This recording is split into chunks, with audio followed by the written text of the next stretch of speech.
예, 여러분 안녕하세요. 오늘은 25년도 상반기 예비군법 첫 번째 문제를 풀어보도록 하겠습니다. 예, 26번 예비군의 조직과 편성에 대해서 옳지 않은 것을 골라라. 예, 이런 문제들은 이제 옳지 않은 거 하나 고르는 거니까 눈에 딱 들어오겠죠? 예, 시간도 많이 단축이 될 거고요. 그래서 눈에 여러분들이 공부를 좀 하셨으면 딱 눈에 들어올 겁니다. 1번 대한민국 국민으로서 예비군 대원으로 지원에 관련된 내용이죠. 지원하려고 하는 사람은 최종 선발 예정일을 기준해서 18세 이상이어야 하며 미성년자는 친권자나 후견인의 동의서를 첨부하여야 한다. 예, 맞는 표현인데 여러분들이 이제 좀 헷갈리시는 부분이 있을 수 있어요. 기존에 공부했던 사람은 왜 이게 최종 선발 예정일을 기준으로 이제 18세냐 아니냐, 요게 전에는 최종 선발일이 속한 그 해에 뭐 18세냐 아니냐 이렇게 였었는데 바뀌었기 때문에 그것 때문에 헷갈릴 수가 있기 때문에 하여튼간 최종 선발 예, 합격해서 지원되셨습니다. 이렇게 나오는 그 시점 기준으로 해서 18세가 되냐 안 되냐가 이제 중요하게 된 거죠. 그래서 여러분들이 미성년자라면 몇 살인가요? 17세, 18세 이렇게 돼야죠.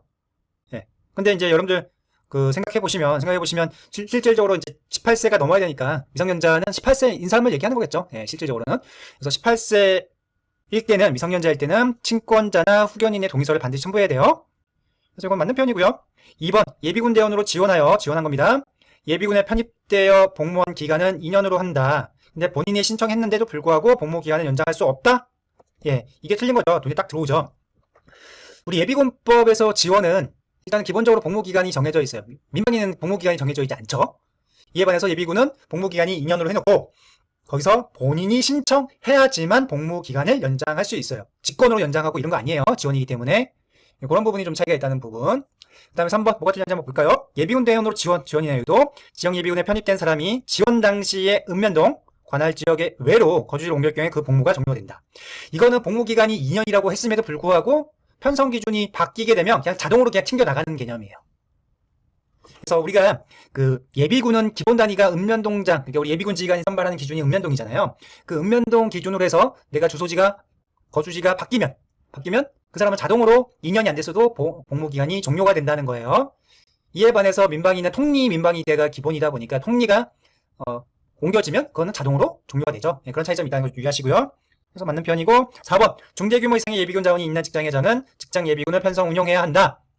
이거 근거로 해서 우리 예비군 중대장, 직장 예비군 중대장이 편성이 돼서 여러분들 많은 사람들이 이제 우리 선발을 하고 있는 거죠. 그래서 편성 운영해야 한다 당위로 해놨고 중대규모 이상이라는 거예요. 중대규모 이상이 몇 명이냐? 81명 이상이에요. 그래서 요 숫자가 또 중요하기 때문에 여러분들이 요 숫자 관련해서도 정확하게 직장 예비군은 아셔야 한다. 그럼 세부적으로 한번 정리를 한번 하고 넘어갈게요. 우리가 예비군법하고 민방위법은 법령을 딱 보면 비슷하잖아요. 그래서 항상 비교하면서 공부를 하셔야 돼요. 여기 지원 관련된 내용도 비교하면서 봐야죠. 민방위법과 예비군법 이렇게 나눠서 민방위법은 지원할 수 있는 가능 연령이 법령에 안 나와 있어요. 근데 시행규칙에는 이제 17세 이상으로 나와 있지만 이건 참고만 알고 계시고요. 그냥 법령에는 안 나와 있구나 이렇게 생각하시면 돼요. 그에 반해서 예비군법은 최종 선발 예정일에 그날에 18세냐 아니냐에 따라서 가능하다는 거죠. 지원을 가능한 거죠. 당연히 미성년자는 친권자, 후견자의 동의를 받아야 되고요. 그 다음에 이제 지역과 직장이 나뉘는데 이 지원하는 절차가 민방위법은 주소지나 거소지의 읍면동장에게 하게 돼 있어요. 왜? 읍면동장이 편성권자거든요. 통립민방위대 편성권자 지역에. 이에 반해서 예비군은 지방병무청장이에요. 지병장에게 가야 되는데 어떤 절차에서 가느냐? 거주일지를 관할하고는 지역 예비군 중대장을 거쳐서 갑니다. 우리 그러려고 뽑은 거예요. 지역 예비군 중대장 일하라고. 지방병무청장이 다 받으면 이게 하기 어렵잖아요. 그래서 지역 예비군 동대장이나 면대장 뭐 이렇게 부르죠 우리가. 그 사람이 이제 동원 시스템을 입력을 해서 지방병무청으로 지원을 하게 되는 거죠. 이에 반해서 직장은 민방위는 직장 민방위대장이 주축이 되고요. 예비군법은 해당 직장의 장으로 이렇게 명시가 되어 있어요. 그래서 그런 특성이 있다는 걸 잘 기억을 해주시고요. 그러면 자동으로 내가 지원해서 됐는데 그러면 자동으로 상실되는 것들은 지역은 지역을 벗어나야 되겠죠.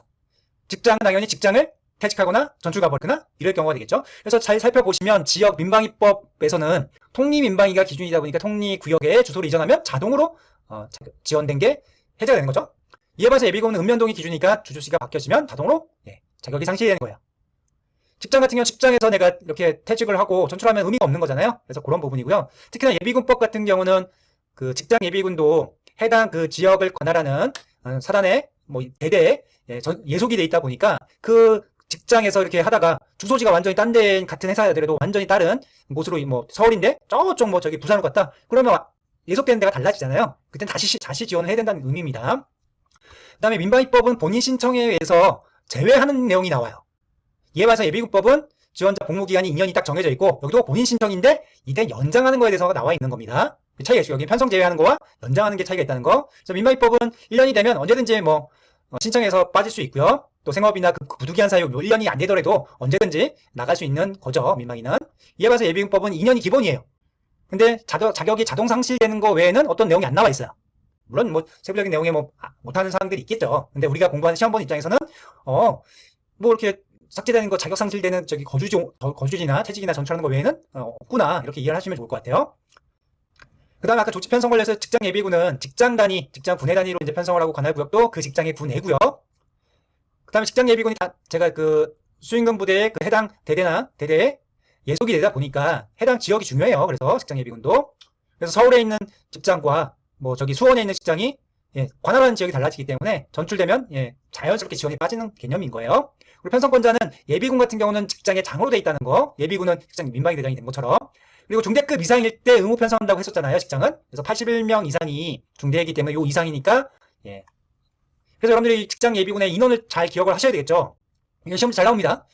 그래서 여러분들이 다 외우기가 어렵다면 분대를 확실히 외우시고요. 그 다음에 중대를 외우시면 편하실 겁니다. 그 다음에 분대는 9에서 40명, 중대는 81명에서 400명. 그러면 소대는 그 사이니까 뭐 당연히 기억하실 수 있고요. 연대를 또 기억해 주시면 좋겠죠? 1601명부터 7200명. 그럼 그 사이가 대대, 그 위가 여단이 되는 거죠.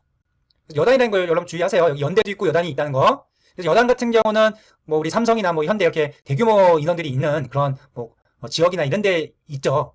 대부분 여단이 있을 수가 없겠죠. 이렇게 7200명이 넘어가는 데가 있을 수가 없겠죠. 그래서 거의 없다. 그리고 연대라는 조직이 이제 차츰 없어지고 있어서 좀 애매한 부분이 있는데 현재는 그냥 적용하고 있다는 거. 그래서 의무 편성하는 데는 직장 예비군에는 중대 규모 이상의 예비군 자원이 있는 곳 81명 이상. 그 다음에 인원이 9명 이상 편성해도 가능한 데가 어디냐? 국가중요시설. 국가중요시설. 이런 데는 되는데 이 9명의 기준이 뭐냐? 동원이나 훈련의 보류 대상자를 빼고 이 보류라는 의미는 내가 일단은 빼주는데 올해 빼주는데 무슨 긴급한 상황이 있으면 내가 언제든지 동원하고 훈련할 거야. 이런 의미예요. 보류라는 의미가. 그에 반해서 연기는 뒤로 미룬다는 거야. 그 해 언젠가 동원이 되고 훈련이 보류가 되는 의미입니다. 그 다음에 이제 직장 예비군이 통합 편성하는 내용들이 5가지가 나와 있고 여기도 시험 문제 잘 나온다는 거죠. 수고하셨습니다. 여러분 안녕하세요. 오늘은 25년도 상반기 예비군법 두 번째 문제를 풀어보도록 하겠습니다. 예비군의 무장 등에 관한 내용이고요. 옳지 않은 것이니까 문제는 틀린 거 하나 찾는 거니까 상당히 난이도는 낮은 문제죠. 틀린 거 눈에 하나 딱 띌 겁니다. 한번 보겠습니다. 1번 예비군은 그 임무 수행에 필요한 무장을 할 수 있죠. 이 경우에 무기, 탄약, 장비, 그 밖의 부속품 등은 어느 보급 절차에 의하나요? 군의 보급 절차를 적용을 합니다. 군 보급 절차. 예비군의 보급 절차 뭐 이런 거 아닙니다. 군 보급 절차입니다. 예비군 여러분들 그 군생활하면서 기억나시면 다 장비를 가지고 있죠. 그러니까 군의 보급 절차에 따라서 하는 겁니다. 맞는 표현이고 2번 전시사병 그 밖에 준하는 국가 비상사태 하에서 현역의 군부대의 편성이나 작전에 필요한 동원을 위해 대비 임무를 수행하기 위해서는 출동한 예비군은 무기를 사용할 수 있다 없다? 없다. 답은 2번이 되는 건데 여러분들 상식적으로 생각하기에 동원되면 당연히 무기 사용하는 거 아니야? 그런데 여기는 보면 편성하거나 동원되는 것을 대비하는 거죠. 그러니까 먼저 소집돼가지고 그 사람들을 이제 편성시키고 동원하는 것을 하는 거기 때문에 무기 사용할 일이 없는 거예요. 여러분들 이거 헷갈리시면 무기 사용할 수 있는 거 아니야? 저도 그렇게 생각 옛날에 했었거든요. 근데 대비하는 거기 때문에 어떻게 보면 참모요원들 아니면 먼저 들어가는 사람들 그런 사람들이 하는 업무라고 보시는 게 더 타당할 수도 있죠. 그래서 무기 사용할 일이 없다. 다음 3번은 적 또는 반국가 단체의 지령을 받아 무기를 지니고 있는 사람 이하 무장공비라고 하는데 여기서 어떻게 묶이는 거예요? 무장공비는 여기죠. 반국가 단체의 지령을 받아 무기를 지니고 있는 사람을 무장공비라고 하고 적은 적이에요. 적과 무장공비가 침투하거나 침투할 우려가 있는 지역에서 적이나 무장공비를 소멸하려면 당연히 무기를 충분히 사용할 수 있죠. 무기를 사용할 수 있습니다. 당연한 내용인 거예요. 그 다음에 무장 소요가 있거나 소요가 우려가 된 지역에서의 무장 소요 진압으로 경찰력만으로는 진압할 수 없고 대처할 수 없는 경우에 예비군은 무기를 사용하지 아니하고는 무장 소요를 진압하거나 경비할 수 없다고 판단되면 최소한으로만 사용한다. 여긴 아까 적이었죠. 무장공비였기 때문에 충분히 사용해도 무기를 사용할 수 있는 반면에 무장 소요는 이거 대한민국 국민입니다. 국민으로 보는 거예요. 먼저 국민에 대해서는 경찰력으로 해야 되죠. 경찰력이 안 되면 예비군이 무기를 사용하지 않고는 내가 뭐 방어하거나 진압하거나 경비를 뭐 할 수 없는 그런 상황이 되면 최소한의 무기를 사용할 수 있는 거죠. 그래서 이거는 대상 자체가 누구냐가 중요한 거예요. 적이냐, 무장공비냐, 무장소유 국민이냐. 요거에 따라서 경찰력으로 못할 경우에 최소한의 무기를 사용할 수가 있는 거죠. 국민은. 적은 무기 사용할 수 있고요. 답은 2번이다. 그럼 한번 정리를 하고 넘어갈게요. 여기 임무와 무장하고 항상 연관이 되죠, 문제가. 그리고 권한의 위임 위탁과 같이 연계가 되다 보니까 여기는 한 문제가 거의 한 문제가 꼭 나오죠. 내기도 좋고요. 그러면 우리의 임무는, 예비군의 임무는 뭐냐? 저는 이제 이걸 동공소경민으로 공부를 했었죠. 동원의 대비, 적이나 무장공비의 소멸, 그 다음에 무장소유 진압, 그 다음에 경비, 그 다음에 민방위 업무의 지원입니다. 동공소경민으로 해서 이 5가지 임무별로 무기 사용을 어떻게 할 수 있는가? 현역 군부대 편성이나 작전에 필요한 동원을 대비하는 거니까 무기 사용할 일이 없다. 적과 무장공비는 소멸시켜야 되잖아요. 그러면 무기를 사용할 수 있다. 무장소유 진압, 이거 우리나라 국민이라고 했어요. 그래서 경찰력으로 못할 경우에만 최소한으로 사용할 수 있다. 그리고 여기에 무장공비나 무장소유가 있는 지역에서는 2가지가 나뉘겠죠. 이 경비가 중요한 게 아니라 대상이 중요한 거예요. 무장공비는 어떻게 해요? 무기 사용을 하는 거고, 무장소유는 최소한을 사용하는 거죠. 그래서 대상이 누구냐가 중요한 겁니다. 그리고 당연히 민방위 업무 지원하는데 무기 사용할 일이 없겠죠. 그래서 이렇게 무기 사용하는 경우와 최소한 사용하는 경우, 무기 사용하지 않는 것이 이 임무 5가지가 나뉜다. 그 다음에 이제 권한의 위임이 이제 뭐 보칙 쪽에 나와 있는데 뒤쪽에 그거와 연계해서 이제 한번 볼게요. 권한의 위임은 모든 권한은 국방부 장관에게 원래 있는 겁니다. 예비군에 관련해서. 그렇지만 수행군 부대장에게 예비군의 관리 운영과 가태료 부과 징수하는 거를 전부 또는 일부를 위임을 할 수가 있다. 뭐 거의 뭐 실질적으로는 수행군 부대장이 다 위임을 했죠. 국방부 장관 이거 할 여력이 안 되니까요. 다. 그래서 전부라는 표현이 들어간 게 좀 이상하다 생각할 수 있지만 실질적으로 다 부과를 하고 있는 거예요. 원래는 예비군 관리 운영만 있었다가 과태료가 생기면서 과태료 부과 징수도 국방부 장관에서 수행군 부대장에게 위임하는 내용이 바뀌었다. 그 다음에 권한의 이제 위탁입니다. 기간이 달라질 때 위탁이라고 표현하죠. 이 권한의 위탁은 국방부 장관이나 수행군 부대에는 국방부 이하잖아요. 국방부인데 경찰은 행안부 소속이잖아요. 그래서 위탁이라는 표현을 쓰는 거죠. 그래서 국방부 장관이나 수행군 부대장이 경찰서장에게 위임하는 내용이 이 4가지가 나와 있죠. 이걸 어떻게 한다? 동작 긴 검이다. 동작 긴 검을 위탁을 할 수가 있다. 국방부 장관도 할 수 있고 수행군 부대장도 할 수 있어요. 이게 사실은 법률로 돼 있고 권한의 재위탁이 이제 그 시행령으로 돼 있어요. 그러다 보니까 수행군 부대장이 또 경찰서장에게 넘길 수 있는 것들이 또 구체적으로 나와 있습니다. 그래서 아까는 수행군 부대장이 위탁할 때는 경찰서장에게 동원 있었죠. 그 동원은 중대 이하 예비군 동원을 얘기하는 거예요. 시행령에서 구체화시킨 거예요. 그리고 동원 예비군의 작전 지휘는 당연히 중대 이하 예비군 동원이 됐으니까 그 동원된 예비군의 작전 지휘를 얘기하는 거고 긴급 지휘는 똑같은 거고, 그 다음에 추가적으로 무기 탄약 장비 부속품 유지 관리를 수행군 부대장이 경찰서장에게 위탁을 할 수가 있는 거죠. 재위탁이라고 볼 수 있겠죠. 위임을 한번 받은 거니까. 거기에 예비군 대원의 복무 교육까지 중대 동작긴 복무로 외우시면 좋을 것 같습니다. 그럼 여기서 여러분들이 이제 간혹 헷갈리시는 분이 계신데, 그럼 수행군 부대장은 출입작 업무는 여기 없잖아요. 밑에 없기 때문에 출입작 업무는 위탁할 수 없는 거냐 이렇게 얘기하시면 법률에 나와 있기 때문에 우리 시험 본 입장에서 출입작 업무도 할 수 있다. 그리고 구체적으로 보면 이렇게 할 수 있다. 그렇게 보시는 게 타당하죠. 그 다음에 무장을 위한 무기 탄약 장비 부속품 유지 관리에 관련해서 이게 또 자주 나오는 영역이죠. 여기 키워드 하나하나가 다 중요합니다. 군부대장이 위탁을 하는데 이 군부대장은 누굴 것 같아요? 수행군 부대장일 수밖에 없어요. 왜? 여기 나와 있으니까. 그렇죠? 그리고 그걸 경찰서장에게 위탁을 하는데 이 경찰서장은 또 다시 직장 예비군의 지휘관에게 재위탁을 할 수가 있어요. 그러면 이 경찰서장은 아까 군부대장에게 위탁을 받을 때 직책이 어떻게 하느냐? 물품관리관이라는 직책으로 위탁을 받는 거예요. 그래서 물품관리관이라는 명칭 잘 보시고요. 재정출납관 뭐 이런 거 아닙니다. 그 다음 경찰서장은 다시 왜 직장 예비군 지휘관에게 재위탁을 할 수 있느냐? 예를 들어서 뭐 KBS 중대소가 무기를 갖고 있을 거 아니에요? 직장 예비군에. 근데 산꼭대기에 있는데 경찰이 갖고 있으면 이거 되겠어요? 다시 직장 예비군 거기 현지에 무기를 갖도록 재위탁을 해야 되겠죠. 그런 작전 반응 시간이나 여건을 고려해서 이렇게 재위탁을 할 수 있는 거예요. 그리고 이런 무장 관련된 무기 탄약은 실질적으로 군이 보급을 하기 때문에 군 보급 절차라는 거. 그리고 이 장소는 수행군 부대장이 지정하는 장소에 분리 보관하는 겁니다. 통합 보관하는 거 아니에요. 여러분 이제 군생활 하셨으니까 무기랑 탄약을 분리하죠. 안전을 위해서 이렇게 분리 보관합니다. 통합 보관 아니라는 거. 그래서 여기서 이제 여러분들 이제 그 법령 중에 그 벌칙이 있는 게 경비 임무나 보관자가 과실로 분실 탈취하는 경우, 경비 있었잖아요 아까.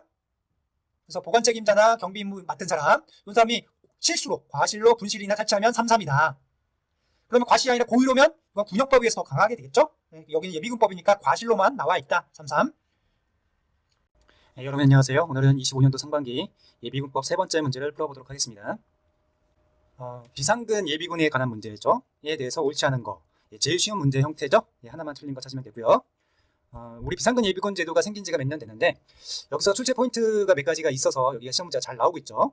특히나 이제 국방부 장관이 하느냐 수행군부대장이 하는 것이냐, 그리고 숫자들이 많이 나오다 보니까 좀 헷갈리는 영역들이 많기 때문에 여기는 정확하게 출제 포인트를 다 집어서 공부할 수 있도록 해보겠습니다. 연간 소집 기간이 30일 이내인 단기 비상근 예비군 제도, 단기랑 장기가 있죠. 안보 환경, 군 구조 개편 정도, 상비 병력의 연타적 조정 규모를 고려하여. 요 고려하는 사항 이 세 가지 등은 단기뿐만 아니라 장기도 포함이 되는 거죠. 안보 환경이 어떻게 변화하고 있는가, 그 다음에 군 구조가 얼만큼 개편이 되고 있는가, 그리고 상비 병력이 연차적으로 얼만큼 지금 감소하고 있잖아요. 그런 것들을 고려해서 누가 하는 거다? 국방부 장관이. 이거 돈하고 관계 있잖아요. 사람을 고용을 하는 거기 때문에. 그래서 기재부 장관과 협의를 해서 한다. 그러면 단기는 몇 명? 5,000명 이하. 맞는 표현이에요.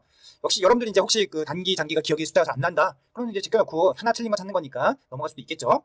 2번, 국방부 장관은 비상근 예비군을 그 선발 계획을 수립하여 연 1회 선발하지만 정원이 미달할 경우에는 수시 선발 통해서 추가로 선발할 수 있다. 원칙은 연 1회입니다. 그리고 국방부 장관이 주도해서 하는 거예요. 근데 이게 안 뽑히면 수시로 할 수 있다. 맞는 편이고요. 3번, 국방부 장관은 선발된 비상근 예비군이 질병, 심신장애, 직무 수행 능력의 부족, 불성실 복무, 개인 사정 등의 경우에 소집을 중단해야 한다. 여러분 이게 상식적으로 생각을 해보세요. 선발된 비상근 예비군이 뭐 상비 어떤 사단에 들어가서 예비군 병력이 되겠죠. 되는데 여기서 훈련을 갔는데 국방부 장관이 알겠어요. 여기 뭐 불성실하는지 질병이 있는지 심신장애가 있는지 알 수가 없죠. 그래서 이거는 소집한 훈련하는 수행군 부대 어느 부대가 되겠죠. 그래서 국방부 장관이 아니라는 거예요. 그래서 주어를 살짝 바꿔놨기 때문에 답이 없지 이렇게 볼 수도 있습니다. 4번, 국방부 장관은 비상근 예비군 선발 계획을 선발일 30일 전까지 국방부 인터넷 홈페이지 등에 공고해야죠. 그래서 이것도 국방부 장관이 하는 겁니다. 그러니까 국방부 장관은 연일에 인터넷 홈페이지 등에서 선발 계획을 30일 전에 연일에 하고 모자랄 경우에 수시 선발을 또 하는 거죠. 선발까지는 국방부 장관이 해서 훈련하는 거는 이제 해당 부대에서 이제 하게 돼 있겠죠. 답은 3번이고요. 그럼 우리 한번 이거를 잘 정리하고 넘어가도록 하겠습니다. 비상근 예비군 제도는 우리가 예비군은 다 국방부 장관이 원래 다 모든 거를 주관하게 돼 있죠 원래는. 근데 위임을 통해서 수행군 부대장에게 위임할 수도 있고 수탁 경찰서에게 일부 권한을 위탁을 하죠. 그리고 대부분 결론적으로 수행군 부대장에게는 전부 또는 일부를 하기 때문에 대부분은 위임을 해주고 있어요. 근데 요거 같은 경우는 선발 관련해서는 수행군 부대장에 위임한 게 아니라 국방부 장관이 직접적으로 한다는 것들도 눈여겨보실 필요가 있어요. 법률이나 뭐 시행령을 보더라도. 그래서 비상근 예비군 제도를 시행이 가능하다. 근데 선발한 대상이 누구냐? 우리 앞에 보면 이제 예비군이 되는 사람들 해서 분류해가지고 간부들하고 그다음에 병사들, 현역하고 현역, 그다음에 상근역, 그다음에 보충역 이런 인원들이 있었죠. 거기가 좀 비슷하게 원래는 이제 간부들만 뽑을 것 같은데 병들도 있다. 근데 여러분들이 비상근 예비군 제도를 하는 이유가 뭐예요? 너무 이제 인원들이 적다 보니까 전문성 있는 인원들을 훈련을 시켜서 예비군 자원으로 쓰려고 하는 거잖아요. 그래서 병들도 포함이 된다. 간부들도 있지만 병들 된다. 그래서 여기 예비역에 현재는 물론 여러분들이 이제 뭐 실제 운영은 뭐 퇴역한 사람들도 할 수 있다 뭐 그런 얘기 하는데 우리 시험 보는 입장에서 예비역이다. 예비역. 그러면 단기와 장기로 나뉜다고 했는데 인원이 이제 숫자가 잘 나오겠죠. 그래서 5,000명 이내, 장기는 700명 이내. 소집 기간은 단기는 30일 이내니까 30일 포함이죠. 그다음에 장기는 30일 초과니까 31일부터 180일까지죠. 포함해서. 이거 숫자를 잘 기억을 하시고요. 그래서 소집하는 분야가 뭐냐? 도대체 그럼 비상근 예비군 훈련을 하는 건데 이렇게 소집해서 훈련하는데 어떤 걸 하려고 하는 거 하냐면 병력동 소집된 예비군이 수행하는 주요 직무 중 평시에 추가 훈련이 필요한 분야, 뭐 주특기 훈련이나 아니면 포 같은 경우는 사격 훈련이 그렇게 많이 하는 훈련들이 아닐 수도 있잖아요. 그래서 그런 것들은 평시에 추가적으로 해야 된다고 판단이 되면 그 분야를 가지고 훈련한다. 그래서 그냥 훈련하는 게 아니라 어떤 사단이 평가를 받는 경우나 아니면 예비군 훈련이 사단 전체를 하거나 이런 경우 위주로 이제 훈련 일정을 잡겠죠. 그래서 선발 자체도 국방부 장관이 선발 계획을 짠다. 그래서 연일에 한다고 했고요. 정원 미달 시엔 수시 선발. 어떻게 하느냐? 선발이 30일 전에 국방부 인터넷 홈페이지 등에 공고 무조건 해야 합니다. 그리고 이렇게 선발한 인원들을 이제 훈련 일정들은 이병부대장이죠. 이병부대장, 수행군 부대 밑에 이제 해당 군부대들이 있을 거 아니에요? 거기 이병부대장들이 훈련을 직접 시키고 있기 때문에 비상근 예비군 소집을 중단할 수 있는 사유는 이병부대장이 판단을 하는 것이다. 그래서 네 가지 보시면 웬만한 거 다 될 수 있죠. 그 다음에 추가적으로 이 인원들에게 보상금을 지급을 하는데 우리가 예비군 훈련 생각하면 우리 옛날에 이제 돈을 나눠주고 했던 기업들이 돈을 하면 나눴던 기억이 있다 보니까 이병부대장들이 돈 주는 거구나 이렇게 생각하시는데 요즘에 현금을 주지 않아요. 국방부에서 예산 범위 내에서 보상금을 지급을 하고 있습니다. 국방부 장관이라는 걸 주의하셔야 돼요. 이병부대장이라고 하면 안 됩니다. 이것도 출제 포인트예요. 그리고 아까 이제 우리 인원들을 아까 5,000명 단기는 700명 내에서 이제 정한 건데, 이 매년 국방부 장관이 기재부 장관과 협의를 거쳐야 돼요. 돈 문제 때문에. 그래서 세 가지 아까 고려한 사항들이 있었고요. 그리고 소집 기간은 당연히 이병부대 훈련 계획에 따라서 아까 한다고 했었죠. 네, 그럴 수밖에 없는 거잖아요. 우리 연도 계획에서 특정한 훈련하는 일정이 정해져 있기 때문에 그거 맞춰서 비상근 예비군도 소집돼서 훈련한다. 그래서 이병부대 훈련 계획에 따라서 정해진다. 그래서 주어가 누군지, 이병부대장인지, 이병부대 훈련 계획인지, 국방부인지, 이병부대장인지 이걸 잘 고려하시고, 여기 기재부 장관과 협의한다는 거, 그 다음에 인원, 그 다음에 소집 기간 다 중요한 출제 포인트입니다. 예, 수고하셨습니다. 예, 여러분 안녕하세요. 오늘은 25년도 상반기 예비군법 네 번째 문제를 풀어보도록 하겠습니다. 동원에 관련된 내용이죠. 동원에 관련된 내용이고요. 옳은 것을 모두 골라라. 두 개씩 있으니까 문제 풀면 이제 딱 답이 분류가 되겠죠. 예비군의 동원입니다. 기업, 동원명령이 발령된 지역에 거주하는 예비군 대원이 마침 그때 이사를 갈 수도 있죠. 그래서 다른 지역으로 거주지를 옮길 때에는 전출 목적과 전출지, 전출일을 적은 신고서를 소속 예비군 중대장에게 제출해야 하죠. 해야 합니다. 안 그러면 예비군 중대장이 이 사람 이 바쁜 와중에 동원이 발령될 정도의 상황이, 급박한 상황이 뭐 발생한 건데 예비군에게 안 알려주면 이 사람 뭐 왔니 뭐 찾고 막 난리가 나겠죠. 그래서 그런 부분 때문에 알려줘야 된다. 두 번째, 맞는 건데 뭐 여러분들이 기억이 잘 모르겠다 그러면 니은과 더 풀어야 되겠죠. 동원명령을 받은 사람이 질심으로 인해서 심신의 장애로 동원명령 응할 수 없을 때는 연기죠. 연기 내용이죠. 본인의 세대주나 가족 중 성년자는 동원명령을 받은 날로부터 10일 이내 동원 연기서를 받아야 된다. 우리가 동원이 됐다는 의미는요. 동원이 됐다는 의미는 2로부터 최대 48시간, 뭐 짧게는 6시간, 24시간, 48시간이라는 시간을 둬서 동원을 소집을 하고 있잖아요. 뭐 사전동원도 있고요. 이렇게 동원을 하는데 열흘 뒤에 나 연기하겠습니다. 이건 말이 안 되죠. 그래서 48시간으로 돼 있지만 날짜로는 이틀로 돼 있죠. 아, 그러면 니은 정확하게 여러분들 아시는 거구나, X구나. 그러면 옳은 거 그러는 거니까 니은이 있으면 안 되네.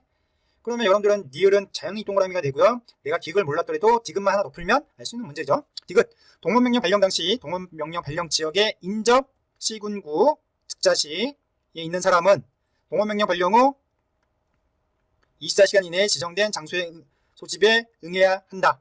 맞는 표현인가요? 그러니까 동원이 발령된 지역하고 여기 옆에 있는 시, 뭐 시가 있으면 시, 뭐 어디는 군이 있을 수도 있죠. 군, 뭐 이럴 수 있죠. 군. 요런 데는 여기는 같이 해서 6시간이고요. 요거를 벗어난 데는 24시간. 그리고 섬 지역에 있거나 이러면 48시간으로 되는 거죠. 그래서 여러분들 주의하셔야 돼요. 아, 여기가 그 해당 지역만 6시간이 아니에요. 그 옆에 있는 시, 군, 구, 그 다음에 특자시, 세종시까지 이렇게 포함이 된다. 그래서 이게 맞는 편이죠. 맞는 건가요? 틀린 거죠? 6시간이 돼야죠. 그러면 기억이 맞는 거고 결국은 디귿이 틀린 거니까 답은 2번이 되고요. 리얼, 동원을 연기하려고 하는 사람은 천재지변이나 부득이한 사유로 동원을 할 수 없을 수도 있죠. 그럴 때는 일단은 더는 제출할 수 없을 때 먼저 말이나 아니면 문자나 뭐 이렇게 알려줘야 되겠죠. 알려주고 나중에 사유가 종료됐을 때 지체 없이 이 원래 연기 원서를 제출한 거니까 거기 플러스 내가 왜 제출할 수 없었다. 그 사유를 증명할 수 있는 서류를 제출해야 되겠죠. 답은 2번이고요. 뭐 어려운 문제는 아니었어요. 그럼 조금 더 정리를 하고 넘어가도록 하겠습니다. 동원은 기본적으로 국방부 장관이 하죠. 국방부 장관이 동원 명령을 하는 거 할 수 있다고 돼 있어요. 물론 이제 상황에 따라서 하는 거니까 또 할 수 있다고 돼 있는 거고. 근데 위임을 좀 해줬죠. 수행군부대장이 수행부대한테 위임을 할 수 있게 시행령이 나와 있죠. 그래서 예비군부대 지휘계통에 따라서 동원 명령을 발하거나 이게 자기가 하는 거죠. 자기 지휘계통에 따라서. 근데 그게 아니고 나는 수탁경찰서에게 동원을 요청을 할 수도 있다. 위탁을 할 수도 있다. 그럼 응소시간이 이제 잘 알아야 되는데 해당 발령 지역 플러스 인접 특자시 시군구가 6시간, 그 다음에 그 나머지 육상 지역은 24시간, 섬 지역에 있거나 뭐 배 타고 있을 때는 48시간 이렇게 해당이 된다. 아, 그러니까 48시간까지는 오니까 한 이틀 정도는 알려줘야 된다는 개념이 나오는 거죠. 그럼 여기 내용 뭐 동원 방법이나 사전 동원, 그 다음에 경찰 동원하는 내용을 잘 보시고요. 그 다음에 동원하지 않을 때는 이렇게 332 형시 3년, 전시에는 5년 이하의 징역이 있다는 거. 동원은 되게 중요한 거잖아요. 예비군에서 그렇게 벌칙이 있다는 거 보시고요. 그 다음에 우리가 동원 생각을 하시면 동원은 뽀형 연기에서 보류와 연기가 있다고 했어요. 보류와 연기. 보류는 일단은 내가 뒤로 미뤄줄게. 그 사유가 종료되기 전까지 보류해줄게. 연기는 진짜 말로 연기하는 거예요. 그래서 보류는 일단은 내가 그 어떤 특별한 사항이 아니면 너 한 거 쳐줄게 이런 의미고, 연기는 나중에 너 해야 되는 거야 이런 개념으로 보시면 돼요. 그래서 이제 동원 보류는 급박하지가 않죠. 급박한 사항이 아니기 때문에 신분적인 거나 올 수 없는 그런 사항들에 대해서 나오죠. 대부분 신분적인 거예요. 신분적인 게 아닌 게 해외 여행 중에 있으면 동원 그 바쁜 시기에 올 수가 없기 때문에 해외 여행은 좀 나가 있고 나머지는 다 신분적인 요소가 돼 있다. 그래서 여기도 잘 알아야 되고요. 이 급하지가 않기 때문에 뭐 승인 뭐 본인 선정 뭐 수령인 기한 직권 뭐 벌칙 이런 것들이 안 나와요. 그래서 동원 같은 경우는 대리할 수 있는 게 이런 보류나 연기 신청할 수 있는 사람이 다 모두 다 세성고예요. 본인 포함해서 세성고예요. 민방위는 그렇지 않았죠. 민방위는 이 면제하는 거랑 유예하는 거에 관련해서 면제 같은 경우는 특별히 안 나와 있고요. 유예 같은 경우도 세성만 나와 있나요? 네, 그럴 거예요.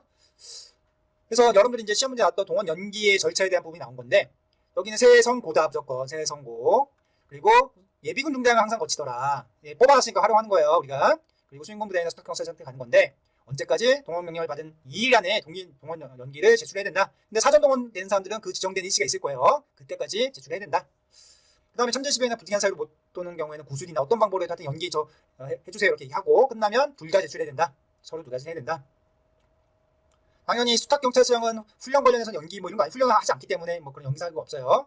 그래서 아까 얘기했듯이 발령된 지역에서 다른 지역으로 거주지 옮겼는데 어떤 통보도 없었다. 이 신고했다면 200만 원 이하의 벌구가 있고요. 동원 연기 사유를 고의로 발생하거나 거짓되게 해서 만든 사람은 3개월 이하 징역 300만 원 이하의 벌구가 있다. 고의로입니다. 고의로.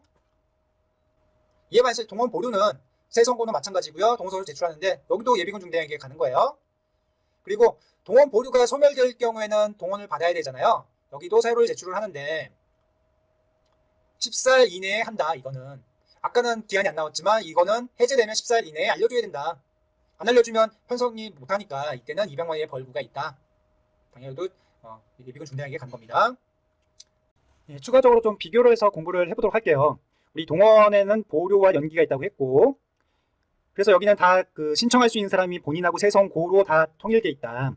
그리고 서류는 동원 보류서 원서, 동원 연기 원서를 제출하게 돼 있고 그 다음에 당연히 다 여기 똑같이 소속 예비군 중대장에게 한다. 근데 보류는 급한 게 아니기 때문에 신분적인 거기 때문에 기한이 없고 그 다음에 연기는 동원 명령을 받은 날로부터 2일 사전 동원 때는 지정 일시. 그리고 연기의 사유는 뭐예요? 질심 재간보 구속이 더 추가가 돼 있다.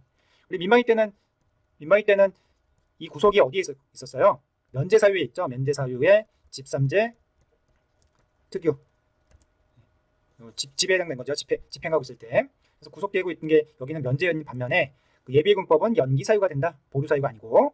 그다음에 민방위법에서는 유예잖아요. 유예고 여기는 보류 연기인데 그러니까 연기와 유예가 이제 비슷한 성격이니까 민방위법에서 유예와 예비군법에서 연기가 비슷한 사유예요. 그래서 여기도 사유 자체가 신간제부나 질심재간부나 사실 같은 거고 구속이 더 추가됐다는 거 예비군법에는. 그다음에 유예 같은 경우에는 세성이 나와 있죠. 여기는 세성고까지 있고 그리고 여기는 제출할 때 민방위 대장, 여기는 예비군 중대장.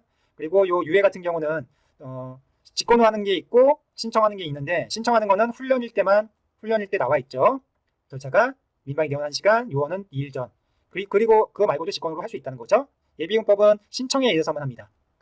여러분 주의하셔야 돼요. 직권으로 해야 된다 이런 표현 없습니다. 예비군은.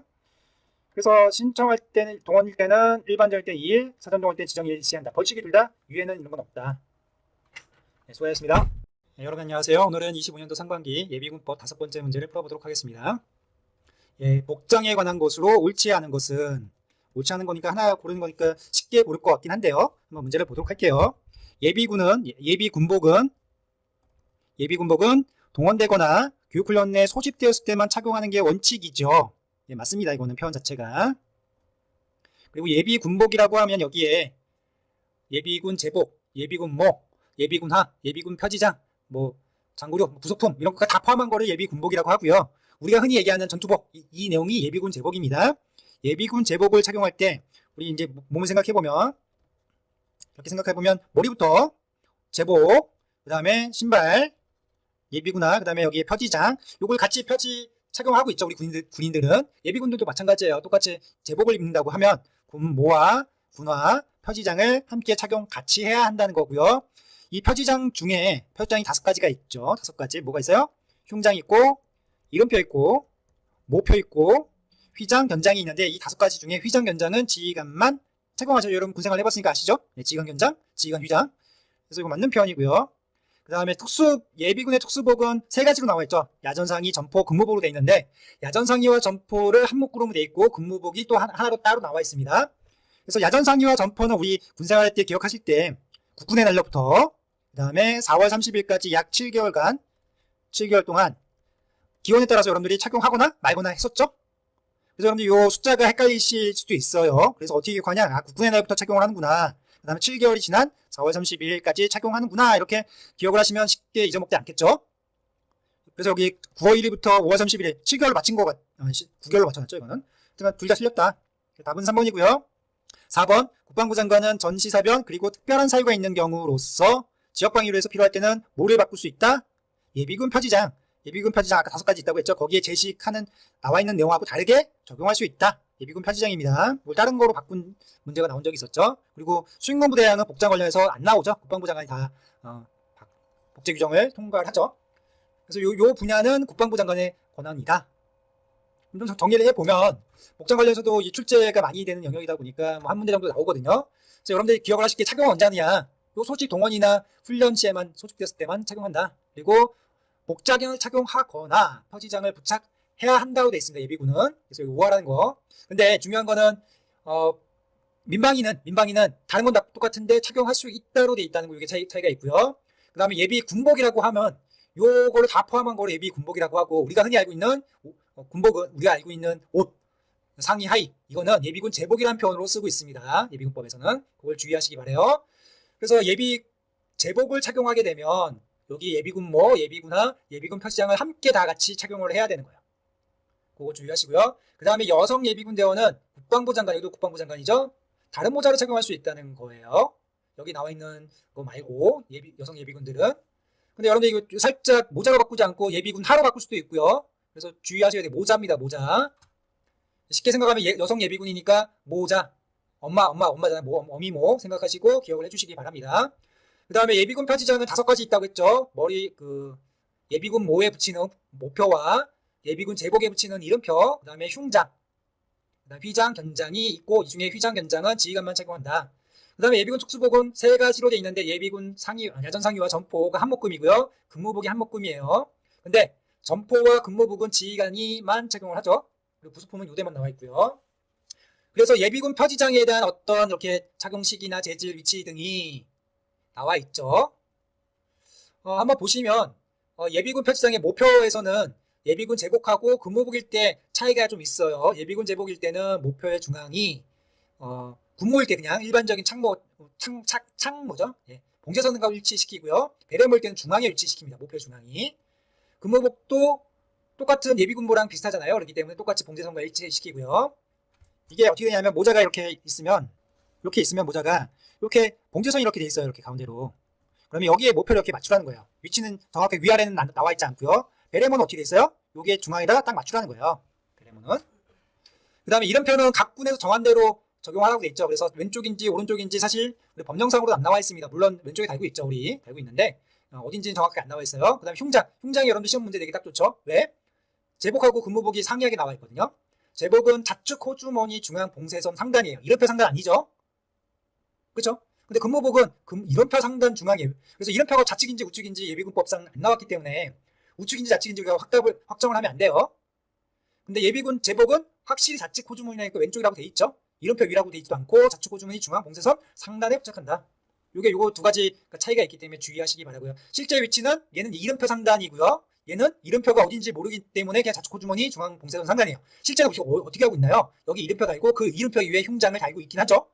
그렇지만 우리는 이거를 법령상 시험 보는 입장이니까 명확하게 돼 있는 대로 인지를 하셔야 된다.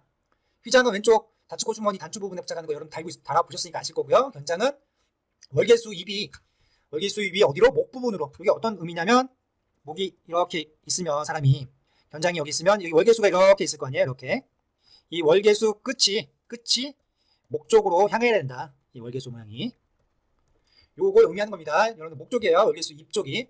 사실 이게 좋은 표현은 아닌 것 같아요. 월계수 입. 사실 전체가 다 입이거든요. 여기도 입이고 여기도 입이고 여기도 입인데 월계수 뭐라고 해야 될까요? 이 표현 자체가 좀 애매해요. 네. 하여튼간 월계수 입이 목 부분으로 향하는 거예요. 그 다음에 휘장 같은 경우 여러분들 그 여단장하고 연대장, 대장, 중대장이 사이즈가 다릅니다. 이거 여단장이 조금 더 커요. 그리고 여단장 같은 경우는 금색으로 하는데 배경, 원, 지도 다 모든 걸 다 금색으로 하고요. 연대장, 대대장, 중대장은 배경은 빠졌죠. 그리고 연대장과 대대장은 크기가 여단장보다 좀 작지만 금색으로 하는데 배경도 금색이 아니에요. 중대장은 은색으로 되어 있습니다. 그리고 이제 여러분들 이제 공부하실 게 야전상의와 전포는 요 10월 1일부터 4월 30일까지 아까 기회에 따라서 이때 착용하든지 말든지.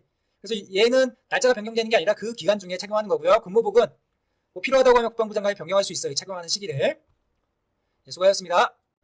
네, 여러분 안녕하세요. 오늘은 25년도 상반기 예비군법 6번째 문제를 풀어보도록 하겠습니다.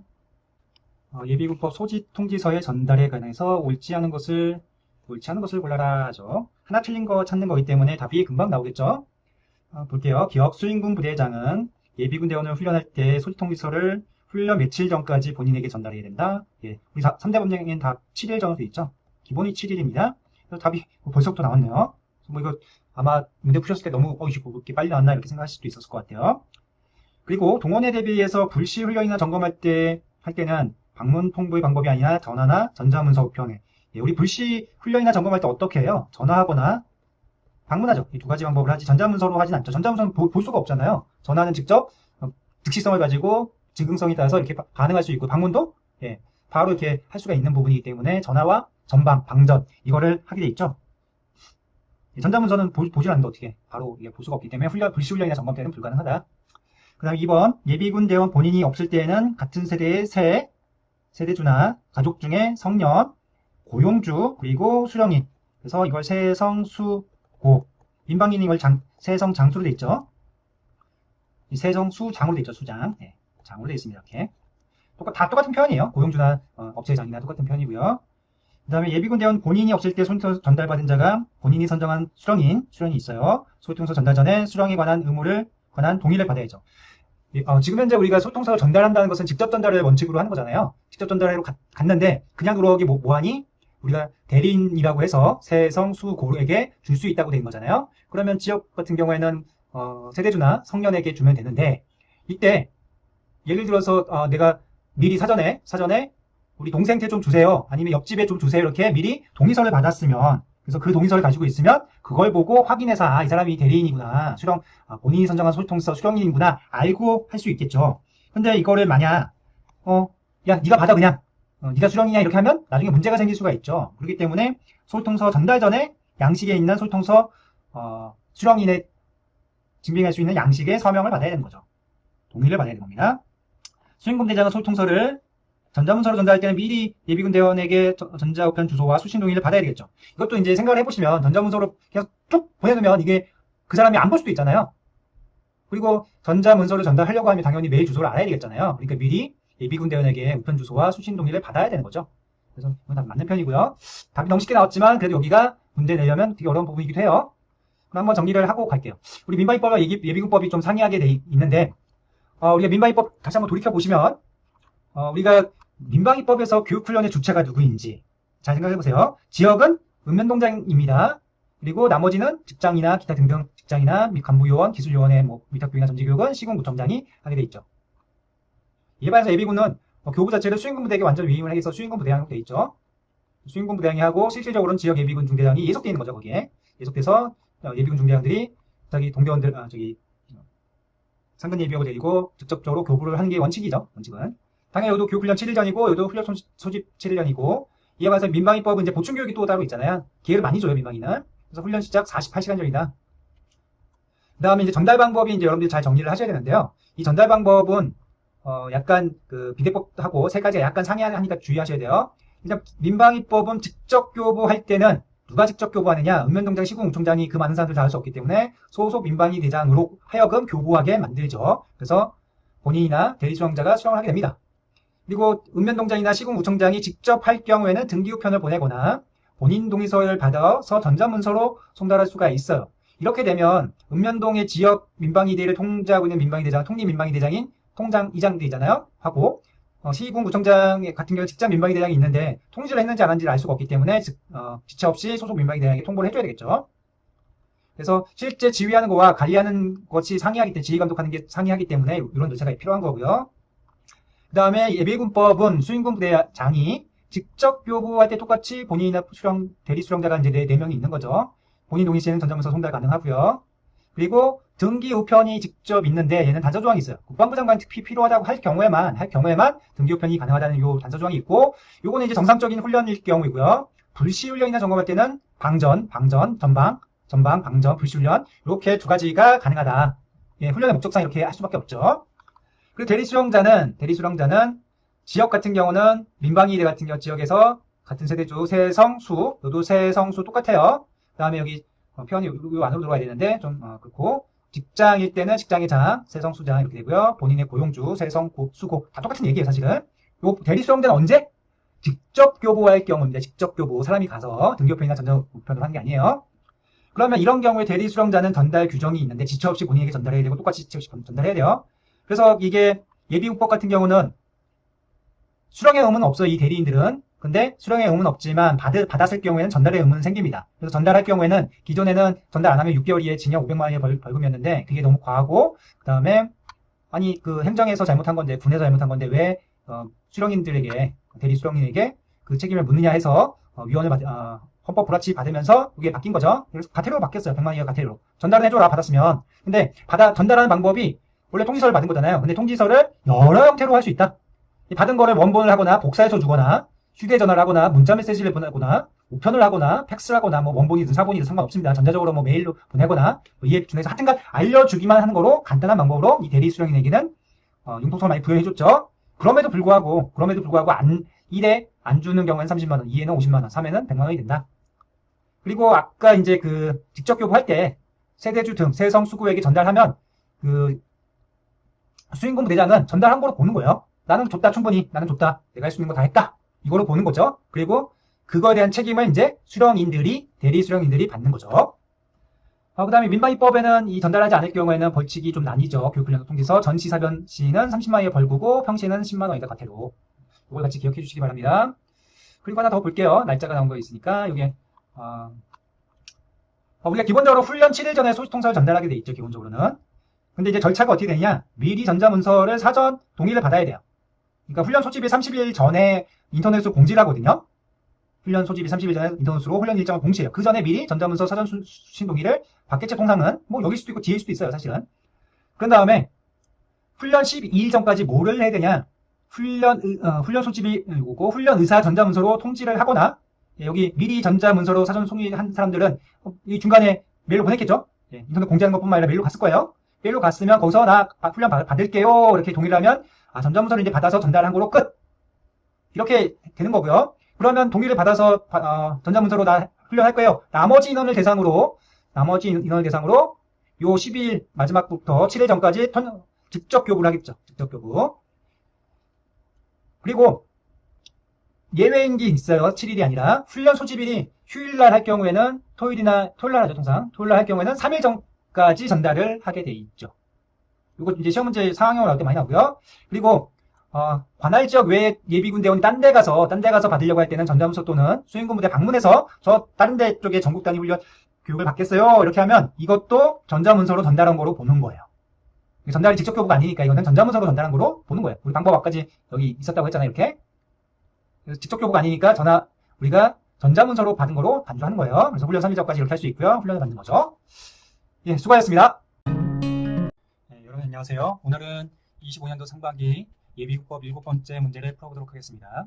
긴급조치와 보상에 관련된 문제이죠. 예, 옳지 않은 것을 골라라. 틀린 거 하나 찾는 건데, 뭐 여러분들 이제 이거 풀어보신 분들은 이제 아시겠지만 말을 살짝 바꿔놔서 틀린 게 없는데 이런 느낌이 좀 있어요. 한번 보겠습니다. 예비군은 작전상 필요에 한 경우에는 작전 지역을 출입하는 사람을 검문할 수 있죠. 검문 가능합니다. 네, 맞는 표현이고, 수행군 대원과 수탁경찰서장은 긴급조치를 하려면 긴급조치가 1호, 2호, 3호가 있죠. 예, 내용과 기간, 구간 등을 주민에게 통지하거나 게시하여야 하지만 주민의 재산을 제거하려고 할 때는 본인에게 통보해야 하죠. 이것도 맞는 표현인데 여러분들 민방위법하고 이제 헷갈릴 수가 있을 것 같아요. 그래서 그런 부분을 주의하시고, 세 번째, 수행군 부대장 및 수탁경찰서장은 적 무장공비, 무장폭도의 도주가 예상되는 지역에서 무장폭도를 구입하기 위해서 전술상 용이한 경우 긴급조치를 할 수 있다. 우리가 이제 통상 이제 앞에 문자를 이제 외워서 하잖아요. 저도 이제 고전 이렇게 외웠었는데, 고전인데 맞는데, 이렇게 하시면 이제 맹점이 있는 부분이 전술상 불가피한 경우 하는 거죠. 용이한 경우가 하는 게 아니고. 그래서 이 표현 자체도 살짝 바꿔놔서 어디가 틀린 거야? 이렇게 막 생각할 수 있는 문제가 될 수가 있다. 답은 3번인데요. 쉽게 구하면 또 쉽게 구하고 또 어떻게 보면 당황스러운 문제일 수도 있죠. 다음으로 이제 긴급조치 시의 이제 보상 관련해서는 긴급조치 시의 보상은 일반 민간인들 대상인 거죠. 민간인 대상. 그래서 여기 보시면 이의가 있으면 보상금 지급 통지서를 받은 날부터 30일 이내 국방부 장관에게 재심을 청구할 수 있죠. 근데 청구를 받으면 재심 청구를 받으면 다시 국방부 장관한테 가요. 그래서 똑같은 사람에게 하기 때문에 이때는 60일을 해서 재심 결정을 해야 된다는 거죠. 30일이 아니고요. 그래서 여러분들이 여기 민방위법의 응급조치, 그 다음에 긴급조치에서의 보상, 예비국법의 보상, 그 다음에 그 비대법에서도 이제 나와 있는 재산상의 손실, 이건 물론 당연히 중점관리 자원이긴 하지만 그때 날짜들 나오는 거 30일, 30일 뭐 이런 것들, 그 다음에 대납법에는 민방위법을 준용하는데 그거는 시점으로부터 며칠, 60일, 뭐 180일 이런 게 있다는 것을 다시 한번 정리하도록 하겠습니다. 긴급조치 대상은 당연히 보상하는 것은 일반 민간인을 대상으로 하게 되어 있습니다. 그래서 뒤에 배우는 이제 보상은 예비군대원에 대한 보상이고요. 이건 긴급조치를 했기 때문에 나오는 보상이다. 할 수 있는 사람 국방부 장관, 수행군부대장, 수탁경찰서장이 되죠.